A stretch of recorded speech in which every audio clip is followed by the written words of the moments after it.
Good evening my friends, मैं हूं देवाशीष परिड़ा और आज हम पढ़ने वाले हैं laws of motion class 9 ICSE board. Okay,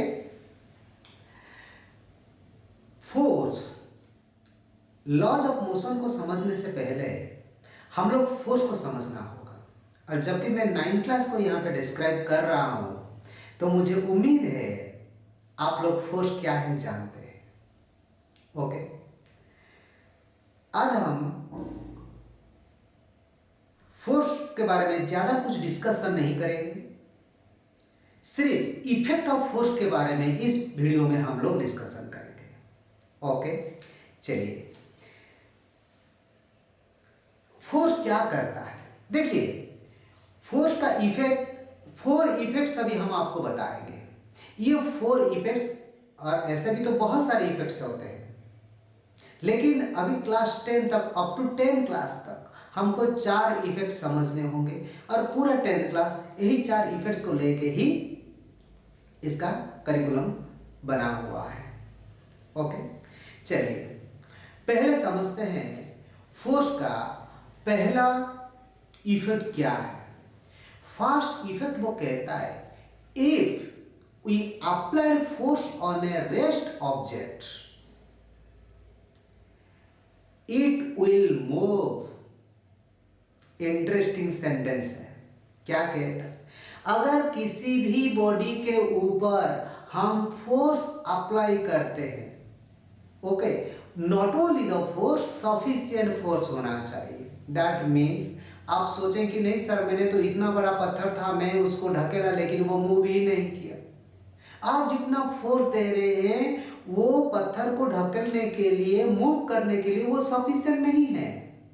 मेरा बात को याद करिए, याद रखिएगा। मैंने एक वर्ड यहाँ पे यूज कर रहा हूं, आपको किसी भी बॉडी को रेस्ट से मोशन में लाने के लिए सफिशिएंट फोर्स देना पड़ेगा, तभी जाके क्या होता है, बॉडी मोशन में आता है।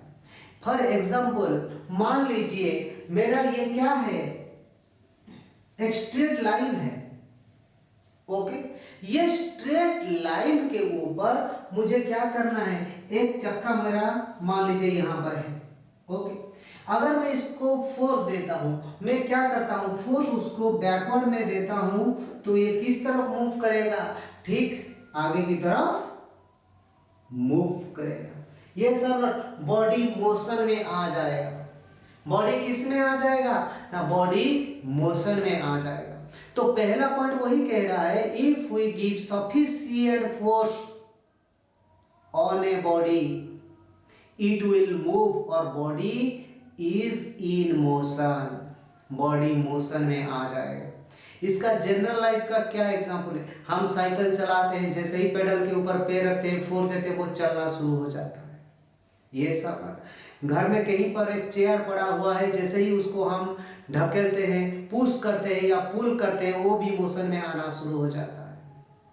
ये सब फोर्स का ये एग्जांपल को समझने के लिए हमारे एनवायरनमेंट में बहुत सारे एग्जांपल्स हैं।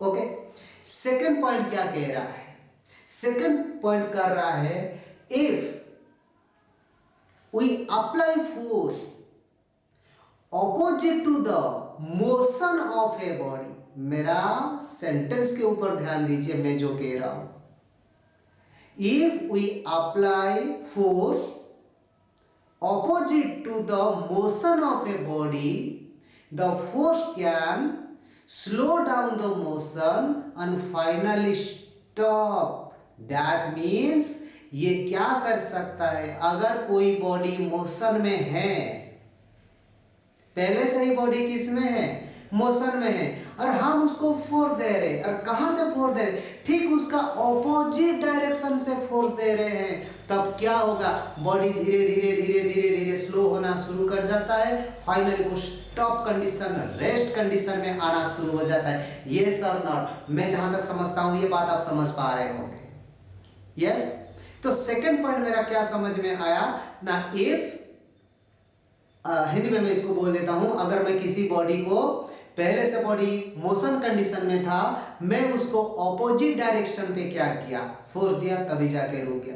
सिंपल सी एग्जांपल, मान लीजिए आपका दोस्त आ रहा है आपके तरफ से, ये सर ना, आप क्या करेंगे, उसको अगर आगे से रोकने की प्रयास करेंगे तो धीरे धीरे रुक जाएगा, कुछ देर आगे आएगा फिर वो रुक जाएगा, यस और नॉट। अगर उसी कंडीशन से अगर आप पीछे से ढकेल देते हैं तो क्या वो रुकेगा, नहीं, उसका स्पीड बढ़ जाएगा, यस। तो सेकंड पॉइंट क्या कह रहा है, आपको समझ में आया, आई थिंक बेस्ट तरीके से आया होगा। Third condition, it can change the direction of the motion. Interesting, क्या आप डेली लाइफ में देखते हैं, हम फोर्स जब किसी के ऊपर देते हैं वो अपना दिशा को भी बदल देता है। कैसे दिशा को बदलता है, देखिए एक सिंपल सी एग्जांपल, आप लोग क्रिकेट हमेशा देखते रहते हैं, मान लीजिए आपका बैटिंग कर रहे हैं कौन, अब ऐसे तो मैं ज़्यादा क्रिकेट नहीं देखता हूँ, नाम जितना सुना हूँ सचिन तेंदुलकर, ये सरनाट, तो वो क्रिकेट खेल रहे हैं, सॉरी वो रिटायर्ड हट ले लिए, चलिए उनके जगह पर हम ले लेते हैं कि विराट कोहली जो अभी शायद कैप्टन है, तो वो बैट लेके खड़े हैं, बॉलर उसका अपोजिट डायरेक्शन पे बॉल फेंक रहा है, बॉल किस तरफ जा रहा है, विराट कोहली की तरफ जा रहा है, उनको बैट में जैसे ही स्ट्राइक किए बॉल आ तो रहा था, इस तरफ चले गया, इस दिशा से या कोई भी दिशा। एक सिंपल सी एग्जांपल हम बता रहे हैं, क्या होता है जब आप फोर्स अप्लाई करते हैं किसी भी बॉडी के ऊपर, वो क्या करता है, उसका दिशा को बदल देता है। थर्ड पॉइंट आई थिंक आपको समझ आ गया होगा। चौथा पॉइंट में हम यहां पे आते हैं, फोर्थ लास्ट वन पॉइंट ये कहता है फोर्स क्या कर सकता है, एक नॉन रिजिड बॉडी का शेप एंड साइज को बदल सकता है। ऐसा क्यों, क्या कहता है रिजिड बॉडी और non rigid body. Rigid body that means, आप अगर नॉर्मल लैंग्वेज में आपको बोलूं, रिजिड बॉडी होता है सॉलिड सब्सटेंस, यस और नॉट।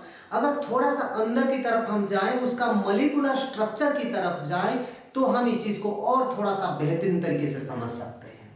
चलिए थोड़ा सा हम क्या करते हैं, उसके मॉलिक्यूलर स्ट्रक्चर की तरफ आते हैं, यस। चलिए मैं इसको मिटा देता हूं, ओके। देखिए एक रिजिड बॉडी दैट मीन्स एक सॉलिड सब्सटेंस, ओके। मैंने एक, मान लीजिए मैंने एक पत्थर का पीस लिया, एक स्टोन का पीस लिया, ओके। इसमें एटम का जो अरेंजमेंट होता है वो कैसे होता है, आपको पता है सॉलिड में क्लोजली पैक्ड, यस और नॉट। मतलब एक एटम दूसरे के ऊपर ओवरलैप ही कर जाते हैं, सिर्फ क्लोजली पैक्ड तो बात बहुत दूर की होगी, ये एटम एक दूसरे के ऊपर पूरा चढ़ ही जाते हैं।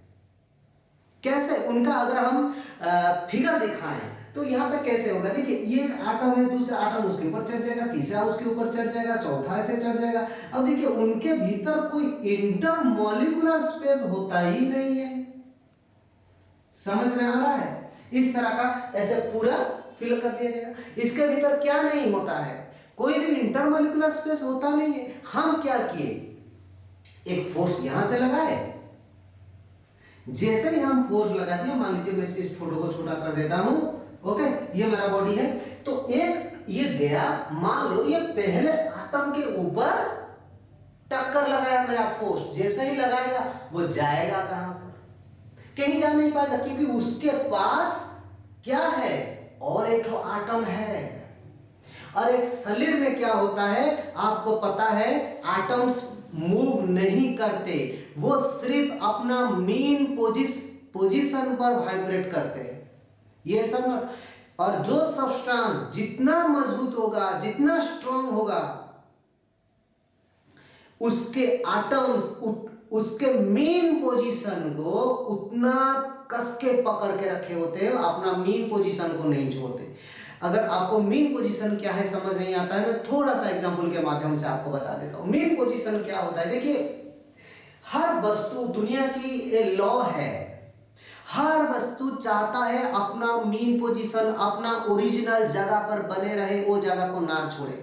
जैसे कि मैं आपका भी एग्जांपल ले लेता हूं, आप आपके घर में रहते कितना खुश रहते, कितना मस्त रहते हैं, और मामा जी के घर से फोन आ गया, अरे भांजे आप घर आ जाइए, थोड़ा सा मामी का तबीयत थोड़ा सा खराब है, आप थोड़ा सा केयर करेंगे। आप मामा के घर जाते हैं, आपको अच्छा लगता है, आप घर में बहुत ज़्यादा खुश हो जाते हैं उस मोमेंट के लिए कि नहीं मुझे मामा के घर जाना है। लेकिन जैसे ही 3 दिन हो जाता है, 4 दिन हो जाता है, फिर घर का याद आना शुरू हो जाता है, फिर आप आ जाते हैं कहाँ पर, घर में। फिर आपको अच्छा लगना शुरू होता है। आप कुछ पल के लिए वहाँ पे चले गए थे, लेकिन फाइनली आप कहाँ पर आए, आपका ओरिजिनल पोजीशन पर। ये सिर्फ एक ह्यूमन बीइंग का नेचर नहीं है, ये होल फिजिक्स भी उसी के भीतर पड़ा हुआ है। अगर आप मेरे साथ बने रहेंगे तो मैं सारा चीज आपको समझा दूंगा। ओके, तो यहाँ पर क्या होगा, हर आटम अपना मेन पोजीशन पर रहना चाहेंगे। दैट मीन्स मान लीजिए मेरा ये आटम ए है, इसको मैं बाहर से, ये आटम ए था, ये क्या हुआ, जैसे ही मैंने फोर्स दिया ये चला गया इधर, यहां तक गया, जाके फिर से रिटर्न आ गया इधर। समझ पा रहे हैं? तो हर आटम क्या करता है, अपना मेन पोजीशन को बना के रखना चाहता है। यस, ये कौन से कंडीशन पर होते हैं ना, सॉलिड केसेस में होते हैं, तो वहां पे इंटरमॉलिक्यूलर स्पेस नहीं होता है। जैसे ही दिया स्ट्राइक किया, पूरा एनर्जी लग गया हर आटम के ऊपर, और ये बॉडी मोशन में आना शुरू कर देते हैं। इसका इसीलिए रिजिड बॉडी का शेप एंड साइज में कोई चेंजेस नहीं होता, ये सब नॉट। लेकिन जो नॉन रिजिड बॉडी होते हैं उसमें क्या होता है, देखिए ये मेरा एक नॉन रिजिड बॉडी है।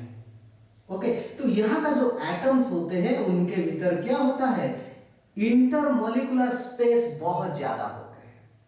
क्या होते हैं, इंटरमॉलिक्यूलर स्पेस बहुत ज्यादा होते हैं। मैंने क्या किया, इसको ए एटम को जैसे ही फोर्स अप्लाई कर दिया, ये एटम अपना पोजीशन, क्योंकि देखिए यहां पर इतना जगह है, इससे इसके भीतर इतना जगह है, ये एटम का ये जगह पर इतना स्पेस बचा हुआ है।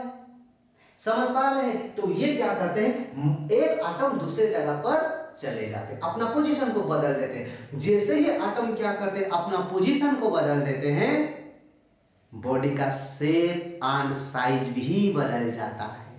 मेरे दोस्त, ये चीज को मुझे लगता है बहुत आप अच्छी तरह से समझ गए हैं। अगर हम मॉलिक्यूलर इस चीज को समझने की कोशिश करें तो समझ पा रहे हैं। हो सकता है मेरा वीडियो थोड़ा सा लंबा हो जाए। अगर आप कुछ रियली सीखना चाहते हैं तो ये वीडियो मेरा आपके ही लिए है।